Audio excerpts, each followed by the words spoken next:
Hello students, welcome back to my YouTube channel. और आज हम स्टार्ट करेंगे एक्सरसाइज 7.2 के क्वेश्चन नंबर 5 से। 1 to 4 की जो क्वेश्चंस थे वो हमने लास्ट वीडियो में किए हैं, उसका लिंक मैं डिस्क्रिप्शन में डाल दूंगी, आप वहां से देख सकते हैं। तो चलिए आइए देखते हैं question number 5। I buy a TV for ₹10,000 and sell it at a profit of 20%. How much money do I get for it? तो बच्चों, ये क्वेश्चन जो हैं ये यूनिटरी मेथड से रिलेटेड हैं। देखिए, कॉस्ट प्राइस टीवी की 10,000 है। जब उसको बेचा गया तो उसे 20% का फायदा हुआ, तो हमें इसको रुपीज में बताना है। क्लियर? तो अब हम लेके चलते हैं। आपको पता है कि जब भी सीपी और एसपी की क्वेश्चंस होते हैं हम 100 लेके चलते हैं। ठीक है, तो अगर अब यहाँ देखिए, अगर कोई भी चीज 100 रुपीज की है, उसमें 20% हमें फायदा हुआ है बेचने पर। ठीक है, तो कितना हो जाएगा रुपीज में? कितना हो जाएगा? 20 रुपीज। ठीक है, बिकॉज 20% ऑफ 100 तो इक्वल्स टू ₹20। तो इसलिए हम 100 लेके चलते हैं, क्योंकि फिर इसको रुपीज में कन्वर्ट करना इजी हो जाता है। ठीक है, तो ये मैंने शॉर्ट में लिखा है सीपी ऑफ टीवी 10,000 है, प्रॉफिट 20% हुआ है उसे, तो हमें सेलिंग प्राइस निकालनी है। तो क्वेश्चन थोड़ा घुमा फिरा के बोला गया है, तो आपको समझना पड़ेगा। सेलिंग प्राइस पूछी है हमसे, कॉस्ट प्राइस बता रखी है, और प्रॉफिट हमें परसेंटेज में दे रखा है। क्लियर? तो हम इसको यूनिटरी मेथड से ही सॉल्व करेंगे। तो क्या लिखेंगे हम? अब देखिए, यहाँ पे कॉस्ट प्राइस हमारे पास है, हमें सेलिंग प्राइस निकालनी है। तो जो निकालना है वो हम राइट में लिखेंगे। तो इफ कॉस्ट प्राइस इज ₹100, अगर किसी चीज की कॉस्ट प्राइस जब हमने खरीदी वो 100 रुपीज की थी, तो उसकी सेलिंग प्राइस रुपीज में कितने हो जाएगी? सेलिंग प्राइस इज रुपीज, 20% के प्रॉफिट पे बेची तो 120 हो जाएगा। 100 रुपए प्लस 20 रुपए का हमें फायदा हो गया, तो 120 रुपए, 120 रुपीज उसकी सेलिंग प्राइस बैठी। इफ कॉस्ट प्राइस इज ₹1, तो selling price is ₹120 by 100। Clear? If cost price is rupees, अब कॉस्ट प्राइस हमारे पास है 10,000, तो सेलिंग प्राइस is ₹120 by 100 और मल्टीप्लाई बाय 10,000। दो जीरो से 2 जीरो कट हो गए, तो कितना आ गया? 1 2 0 2 zeros 2 zeros 12,000 रुपीज मीन्स, तो सेलिंग प्राइस कितनी हो गई? 12,000। हेंस यहाँ पे हम लिख देंगे, hence the selling price of TV is ₹12,000। बस ये आंसर आ जाएगा। क्लियर हो गया? समझ में आ गया ना? ये सब चीजें आपको यूनिटरी मेथड इसी को बोलते हैं।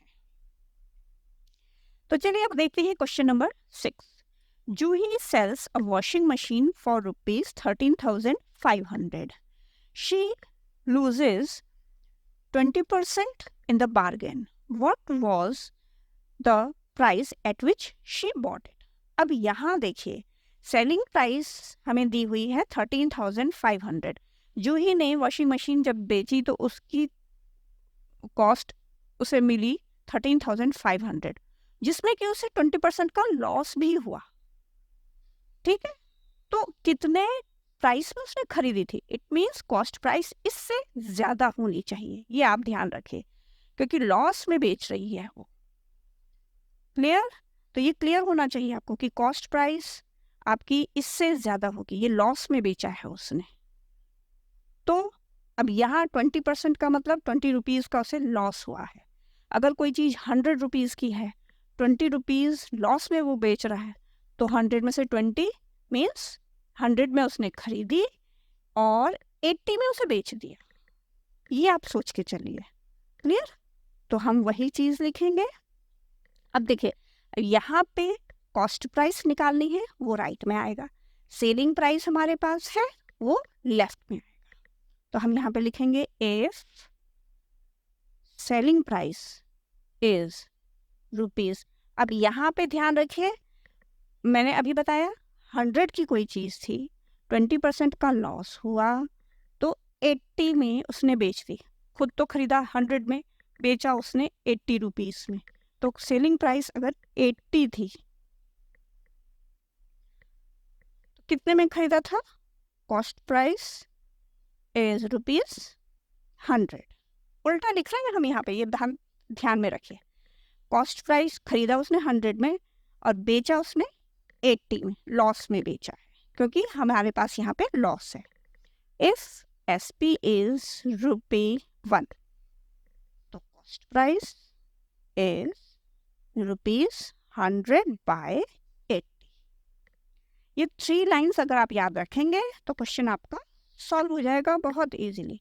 इफ SP इज रुपीज, अब SP हमारे पास है 13,500, तो CP इज रुपीज, इसको हम एज इट इज उतार रहे हैं, मल्टीप्लाई बाय 13,500। ठीक है, अब कट कर लेते हैं 0 से 0, 2 4 जा 8, 2 5 जा 10। ठीक है, ये भी कटेगा, 2 2 जा 4, 2 6 जा 12, 2 7 जा 14, 2 5 जा 10, 0। ठीक है, फिर कट करते हैं क्योंकि लास्ट में 0 है ना। 2 1 जा 2, 2 3 जा 6, 2 3 जा 6, यहाँ पे आ गया 15, 2 7 जा 14, फिर 2 5 जा 10। तो कितना अमाउंट आया है? अब 5, ये 5 भी है और इसकी मल्टीप्लाई हम 3375 से कर लेते हैं। 5 5 जा 25, कैरी 2, 5 7 जा 35 और 2 37, कैरी 3, 5 3 जा 15 और 3 18 का 8, कैरी 1, 5 3 जा 15 और 1 16। इट मीन्स जब जूही ने वॉशिंग मशीन खरीदी तो उसकी कॉस्ट थी 16,875। 20% लॉस में उसने 13,500 में उसे सेल किया, ये मतलब। तो द कॉस्ट प्राइस अभी हम पे लेते हैं, हेंस भी लिखेंगे, hence the cost price of washing machine is ₹16,875।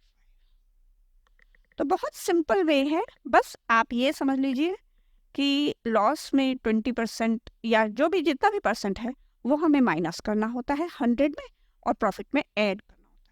बस थोड़ा सा अगर आप मेथड समझ जाएंगे तो इजी हो जाएगा करना। क्वेश्चन नंबर 7 का फर्स्ट पार्ट है, chalk contains calcium, carbon and oxygen in the ratio of 10:3:12। Find the percentage of carbon in chalk. ठीक है, तो ये रेशियो का सम है और रेशियो के सम हम कैसे करते हैं आपको पता है। पहले इनको हम ऐड कर लेंगे, sum of the ratios is equal to 10 plus 3 plus 12। तो कितना आ जाएगा? 12 और 10 22 और 3 25। ठीक है, अब आगे देख लेते हैं, find the percentage of carbon in chalk. तो कार्बन की परसेंटेज हमें निकालनी है। ठीक है, बाकी सबकी निकालनी। तो कैल्शियम जो है वो 10 के रेशियो में है, कार्बन 3 के रेशियो में है ऑक्सीजन 12 के रेशियो में। जिस तरह से लिखा जाता है हम पढ़ते भी वैसे ही हैं, ठीक है। पहले कैल्शियम है तो वो 10 है, सेकंड नंबर पे कार्बन है वो 3 है, और लास्ट में ऑक्सीजन है तो वो 12 है। हमें निकालना है सिर्फ कार्बन, पूछा गया है यहाँ पे, सबका नहीं निकालना है, तो हम सिर्फ कार्बन का लेंगे। तो 3 बाय टोटल 25 आ जाएगा, और परसेंटेज के लिए 100 लगाते हैं, 100%। 25 1 जा 25, 25 4 जा 100, 12%। तो लास्ट में हम लिख देंगे hence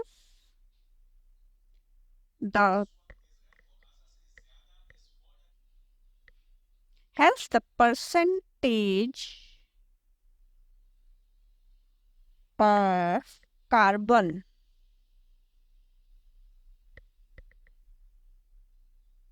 in chalk is 12%। Clear? बस ये आंसर आ गया। रेशियोज के सम्स तो वैसे ही बहुत इजी है। Now second part is, if in a stick of chalk carbon is 3 gram, what is the weight of chalk stick? तो लास्ट क्वेश्चन में हमने क्या पढ़ा था, एक चौक की स्टिक में कैल्शियम, कार्बन एंड ऑक्सीजन 10:3:12 के रेशियो में है। तो आप ऐसे भी बोल सकते हैं, आप ये भी बोल सकते हैं कि कैल्शियम 10 ग्राम है, कार्बन 3 ग्राम है और ऑक्सीजन 12 ग्राम है। इन सब को जब मिलाया तो एक चॉक स्टिक बनी है, ठीक है। तो अब हमें बताना है कि तो चॉक का वेट कितना होगा। तो ये जो टोटल मिलाएंगे ना, यही चॉक का वेट है। क्लियर? तो इसको हम कैसे लिखेंगे वो मैं बता देती हूँ आपको। तो ये जो टोटल जब हम करते हैं, हम टोटल मिला के 25 आया था ना, तो वही चॉक की वेट है। तो हम लिखेंगे यहाँ पे वेट। अब हमें यहाँ दिया गया है weight of carbon in chalk stick,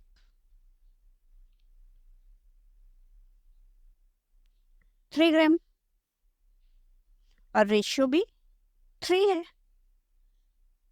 ठीक है। तो हम कैसे लिखेंगे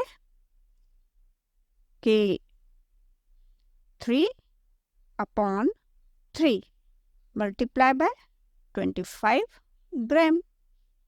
तो 3 1 जा 3, 3 1 जा 3, इट मीन्स 25 ग्राम जो है वो चॉक का वेट है। क्लियर? नाउ क्वेश्चन नंबर 8 देख लेते हैं। Amina buys a book for ₹275 and sell it at a loss of 15%. How much does she sell for it? ठीक है, अब यहाँ पे डायरेक्ट पूछा गया है, तो आपको पता है कि सेलिंग प्राइस निकालनी है, ठीक है। लेकिन अगर थोड़ा सा भी टेढ़ा मेढ़ा हो तभी भी आपको पढ़ के समझना है कि हमें सेलिंग प्राइस ही निकालना है, ठीक है ना। तो ये तो सिंपल है, जैसे हमने लास्ट क्वेश्चन किए हैं। अब यहाँ पे 15% है, मतलब अगर उसने कोई चीज़ 100 रुपीज़ में खरीदी थी तो लॉस है, मतलब वो 100 में खरीदती है और 15 रुपए के लॉस में उसे बेच देती है। तो 100 में से 15 माइनस होंगे तो 85 आएगा। मीन्स 85 में उसने बेच दिया, 100 में खरीदा लेकिन बेचा उसने 85 रुपीज़ में, तो लॉस हुआ इसको, ठीक है। अब ये देखना है सेकंड थिंग कि सेलिंग प्राइस है वो हमें निकालना है, तो वो राइट में आएगा। तो कॉस्ट प्राइस है हमारे पास, तो सीपी पहले लिखेंगे। If CP is ₹100, then a selling price equals to ₹15 के लॉस में बेचा है ना, तो 85 हो जाएगा। इफ CP is ₹1, तो सेलिंग प्राइस इक्वल्स टू ₹85/100। इफ CP is ₹, बुक्स की कॉस्ट थी 275, तो SP equals to ₹85/100 multiply by 275। इसको कट कर लेते हैं, 25 से कट जाएगा ये, 25 4 जा 100 होता है, 25 1 जा 25, 2 बचा, ये अगेन 25 हो गया, 25 1 जा 25। अब कुछ नहीं कटेगा, तो हमारा यहाँ पे 11 5 जा 55, ठीक है, कैरी 5 आया, 11 8 जा 88, 89 90 91 92 93, 935 बाय 4 ये आया। अब हम इसको क्या करेंगे, डेसिमल में निकालेंगे, ठीक है, तो डिवाइड कर लेते हैं यहाँ पे 935 है ना, 935, 4 2 जा 8, 1 13, 4 3 जा 12, 1 5 उतारा, 4 3 जा 12, 3, ठीक है। तो अब डेसिमल लगाएंगे यहाँ पे और 0, 4 7 जा 28, 2, फिर डेसिमल लगाएंगे, 4 5 जा 20, ठीक है। तो इट मीन्स 233 रुपीज और 75 पैसे में उसने बेचा है। हैंस पहले हम यहाँ पे लिख देते हैं 233.75। क्लियर हो गया। Hence Amina sell the books